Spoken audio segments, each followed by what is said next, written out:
Ja, jaz sem Mitja Petrovčević, voznik kartkrosa v Sloveniji. Marsikdo sploh ne ve, kaj je to, Ja. pa gleda nekaj v bistvu doma narejenega, ampak je dejansko serijska proizvodnja. Tako da, kaj je to? To je kartkros, tovarniški izdelek podjetja Semoh. Motor 850 kubikov, 3 cilindre od Yamahe, teža njegova je 330 kg, odzad je 100% špera, po domač povedano, oziroma blokada diferencijala. Stvar je zelo zanimiva, hitra, vodljiva, tako da ja, dobro je. Ja. Kje si se navdušil nad kartkrosom? Jaz sem videl ful enih teh videov na internetu, te stvari noro letijo, vidim, da moraš biti zelo dober voznik, da pač tako stvar obvladaš. Navdušil sem se, brat moj je že pred časom, super bahija. Danes smo se srečali na gorsko-hitrostni dirki, ti tudi voziš kot predvoznik. Ja, jaz sem tudi predvoznik. Torej za šov in glasna zabava. Tako. Kje pa ponavadi voziš tak avto? V Moravčah v Sloveniji pa v Poreču, Gambetiči. Zdaj je to čisto nova kategorija v Sloveniji in smo že lansko leto imeli prvič državno prvenstvo s tem. Drug vikend pa, če bo vse prav ta vikend, da ne bo kakšnih težav, gremo pa na češko dirko. Na češko prvenstvo, kodar nas je pa prijavljenih trenutno 162 voznikov, tako da bo kar zanimivo. Torej, kartkros klasa je kar nabito polno. Kakšne so pa pravila, a se lahko nekdo loti takšnega bagija sestaviti sam doma, ali je dosti bolj racionalno kupiti nekaj že narejenega, nekaj razvitega? Najboljše kup pač narejen, razvit, ker pač tu je le odzad tovarniška in podpora in vse in rezervni deli, vse stvari lahko dobesedno naročiš, pa dodaš v košarico in čez en teden je pri tebi.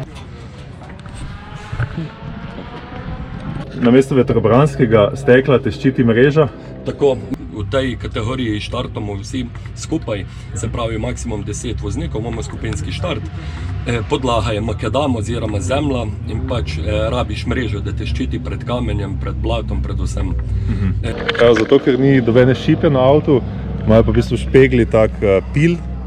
In samo potegnemo in se nam zamenja film, da spet vidiš dobro. Tako, zato ker če bi si on brisal z rokavico in špegle, bi jih popraskal z kamenčki in To pa zemljo. vse bi razmislil. Tako. Čelada je tudi za motocross, da ti zaščite usta in zobe. Obvezna je še uporaba Hans sistema, ker nam ščiti vrat pri kakšnih nesrečah. Hans je tu verjetno zelo pomemben, zato ker praktično ni dobenega crash structure, če bi se kam zaletel. Tako da ti imobilizira vrat, zato moraš biti pa tudi zelo dobro pripet in vidim, da so tu 6-točkovni varnostni pasovi, kar je trenutno nekak najvišji standard varnostnega pasa, ki ga uporabljajo kjerkoli. Motor je takoj za voznikom. Tako, motor je takoj za voznikom, zelo odpravo. Vidim, da motorni prostor od voznika ločuje aluminijasti firewall. Tako. To je zaradi lahke teže, pa tudi neke izolacije. Tako. Ena stvar meni kot mehaniku, ki je padla v oči, je pa to, kljub temu, da je avto narejen minimalistično, čim lažje, mi je ful všeč, da so te plastični ali gumijasti podložki med šasijo in karoserijo. V kabini pa poleg hidravlične ročne šifterja in nujne opreme za upravljanje avta dela družbo neka škatla. To je pa škatla, temu se pa reče po domače regler. To je za elektriko, ki pride ven statorja in da gre pol naprej 12 voltov. In mora biti odspretno montiran, ker se stvar zelo greje. Voznik se mora v kabino skobacati skozi to majhno okno. Ja, in jaz imam s tem kar težave, ker sem pač mal večji, mal širši. Pretirava. No, ampak skozi okno se moraš not spraviti, ja. Medosna razdalja je ful kratka, to pomeni, da moraš biti zelo hiter na volanu. Ja, predčasen skoraj moraš biti. Moraš pač malo občutka, da že do časa reagiraš. Pred potencialnimi bočnimi udarci voznika ščiti, kaj je to, sidebar, kako se reče temu? Ja. Pa to je pač tudi namenjeno tem, ker je na svet skupaj na progi, da se ne moramo med kolesi zahakljati, pa skakati en čez drugega. Spredaj je double wishbone smetenje. Tako. Zgornja roka vidim, da je kompletna unibolih in tudi temu primerno nastavljiva. Tako da lahko zgornjo roko že štelaš caster, camber. Vse lahko. Lahko bi pa eventualno tudi podložil Unibol in spremenil sprednji roll center. Zelo mi je všeč ta enostavni tovhuk. Spodnja roka pa uporablja puše za mazalicami. Vso zmetenje je pocinkano, tako je povedal, se avti vozijo po blatu, to pomeni tudi vlaga, da vse skupne zarjavi. Amortizer je v bistvu inverted, amortizer je zgoraj, batnica pa, tako osovina amortizerja pa spodaj. Ima klasični bump stop, spreminja pa lahko tudi motion ratio. Višina je seveda nastavljiva, ima pa tudi bypass, vidim. To pomeni, da so tudi two-way amortizerji. Ja. Imajo tudi, mislim, da 25 nastavitev trdote, pa 25 rebounda. Zunanji končnik je v bistvu nek avtomobilistični, vidim. Ja, zaradi tega, ker bo Unibol ima manj hoda kot končnik. Ta avto ima pa full loka, zato ker on je kratek, živahen, snappy in doskrat preletiš mogoče nepredvideno ali pa tudi za nalašč z pomočjo hidravlične ročne na velik kot. Ta Semoh ima res dobro podporo. Kar se delo tiče. Ja, imaš pač v Italiji enega fanta, ki pač živi sem za to in ni noben problem sredi nečega poklicati, rabim to in drug dan imaš lahko že doma. To je pač največji prednost tega. To je meni dobro znano iz RC scene, ne? Da ko imaš wheel-to-wheel racing, avto poleg avta, krog za krogom, hitro pride do kakšne škode na avtih in moraš biti ready. To pomeni, da imaš tudi verjetno nek spares package, kar se tiče rok, kakšna pesta. Tako, to, kar se tiče podvozja, imam vse. Kaj pa gume? Imaš več različnih setov, trdoto, profil? Koliko je to? Imaš 5, a jih imaš 10? Za zadaj imamo 4 komplete Felton gum, za odspred pa 3. Tu imamo za nadirko. In sicer ene so zares velik blat, so kramp. Tiste pridejo zelo malkrat v uporabo, do zdaj sem jih po moje ne dvakrat vozil, ker mora biti res zelo blat. Drugače pa vozimo take, največ te Goldspeed ali pa te, ki imamo namontirane Maxxis. Sprednje gume se jih kar dosti zarabi. Bi mislil, da ne, ker je pač zadnji pogon, ampak avto zelo rad cilj čez nos in imaš težave in se kar obrabljajo gume. Na evropskem prvenstvu v autokroska se vozi lahko pa na dirk, oziroma moraš na dirk kupiti gume. Imaš opcijo, da kupiš 6 pneumatik, se pravi 4 za na avto, plus 2 rezerva. Lahko vzameš eno sprednjo, eno zadnjo, pa čisto odvisno, kako se kjer odloči.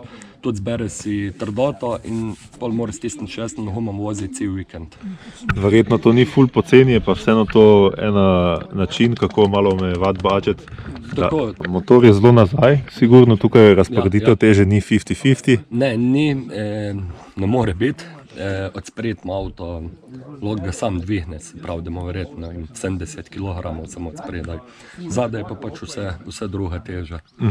To je pa zato, ker v bistvu krmiliš ta avto dost z prenosom teže in iščeš oprijem na zadnji osi, s tem, da jo čim bolj obremeniš. To je pa s komponentami, pa tudi z načinom vožnje, da si praktično po začetku vinka verjetno čim prej na gasu. Tako, ja. Pač avto se krmil lih toliko z gasom kot z volanom. Ni klasičen način vožnje. Se moraš tudi, tako kot si rekel, že dosti pred zavojem, moraš začeti razmišljati, kako ga boš speljal. Je pa to zelo zabavno na Makedamu, ker je prijem manjši in ja, to gre skozi počez. Hvala. Zdaj pa na eno stran. Zdaj pa če bi to posnel, kako vidijo to dobro.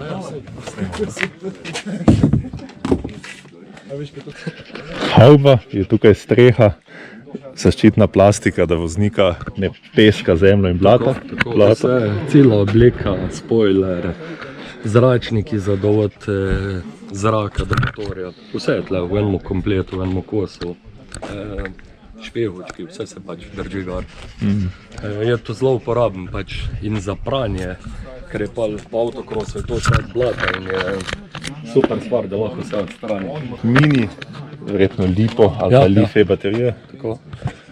Je tukaj zato, da vžge avto, pa da pomaga krmiljenju motorja, da se ne znaša sam na alternatorju. Vidim, da je to prava volanska letev z mazalico. Torej nisem tisti lulek, ki premika pri gokardih, ampak je dejansko volanska. Tu se zdaj tudi ful lepo vidijo ti pedali, ki so, vidim, da lahka železna konstrukcija.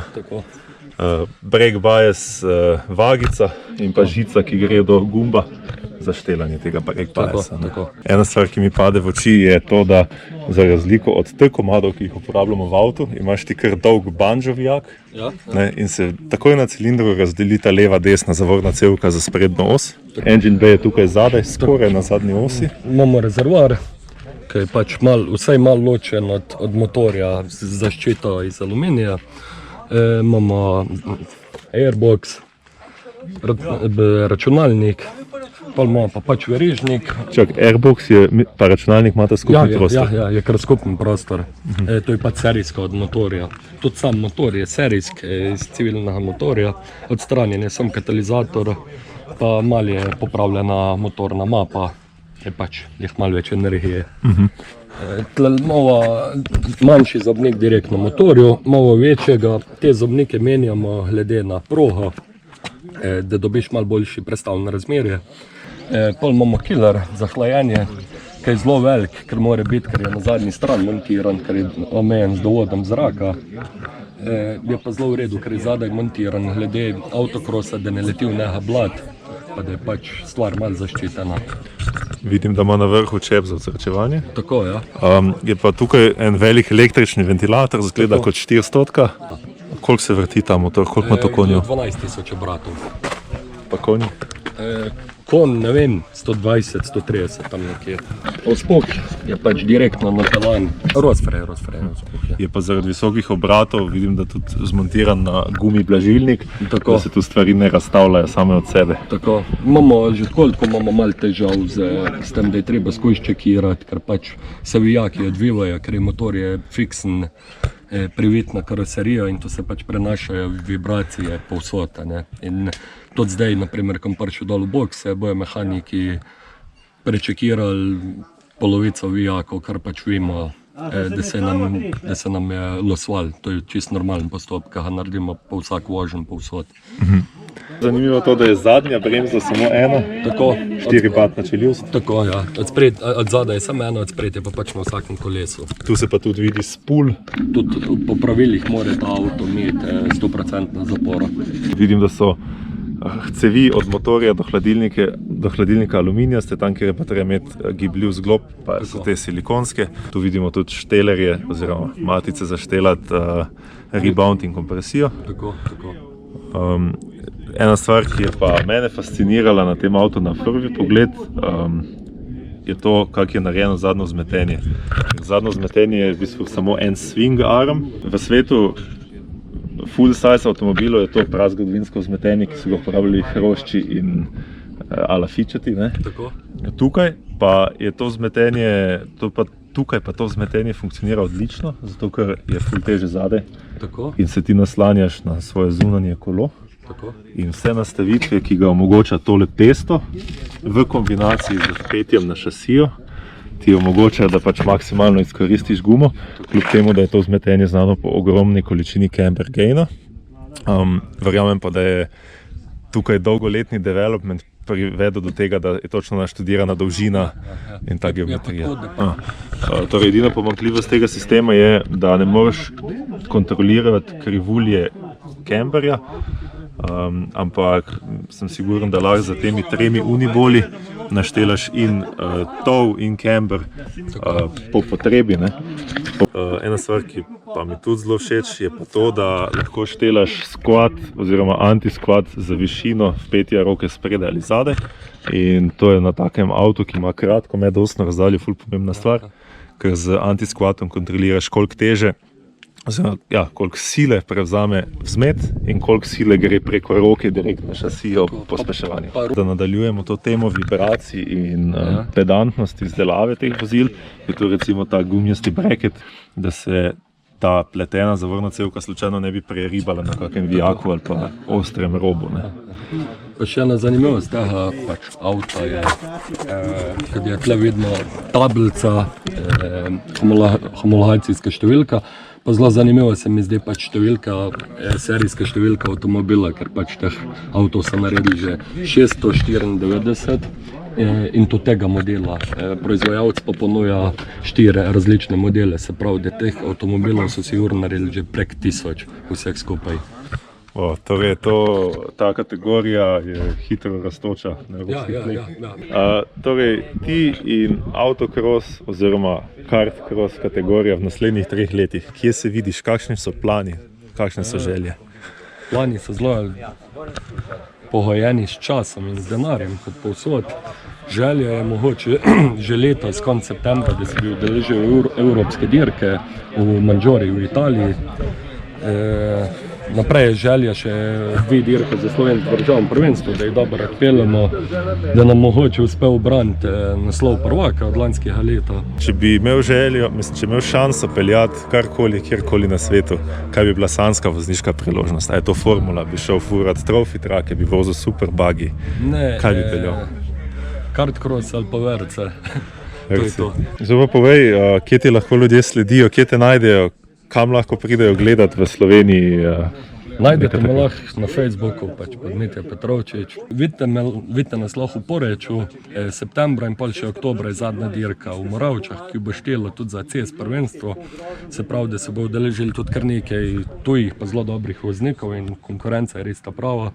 Lahko si pa tudi že vse pogledate na YouTubu pod Moravče 2022, ker smo že imeli eno dirko in je čist cela dirka je posneta na YouTubu in je zanimiva stvar za pogledati. Kartcross je nekaj, kar večina ljudi v bistvu ne pozna. Kak je vstopni budžet za nekoga, ki bi si želel voziti kartcross, pa predpostavimo, da ima orodje za šraufati, da se spozna na mehaniko, kar se tiče avtomobilov. Vem, da je tu neka nijansa, ampak je to 1000, je to 5000, moraš imeti... Začetni je nekaj, 5000 za en tak starejši model, s katerim se z velik treninga lahko že tudi zelo dobro pelješ. Kot pri vseh avtošportih je pač finančna pot in tudi časovna pot do nekaj takega precej dolga, ampak je nekaj, kar je v bistvu nenadomestljiva izkušnja. Ja, seveda. Zato smo tudi pripravljeni veliko časa porab. V glavnem, zdaj smo po prvi nedeljski vožnji tukaj na gorsko hitrostni dirki Lučine. Spet se zgleda za leto en Twingo, tako da čakamo, da nas pustijo nazaj v dolino. Hvala, da si vzel čas. Vem, da je dosti naporno delati te mini intervjuje. Mislim, da bo z tega ratal super video, pa tudi bo predstavljal eno zelo zanimivo kategorijo in pa meni ful zanimiv avto. Upam, da čim širši publiki. Tako, v redu. Hvala.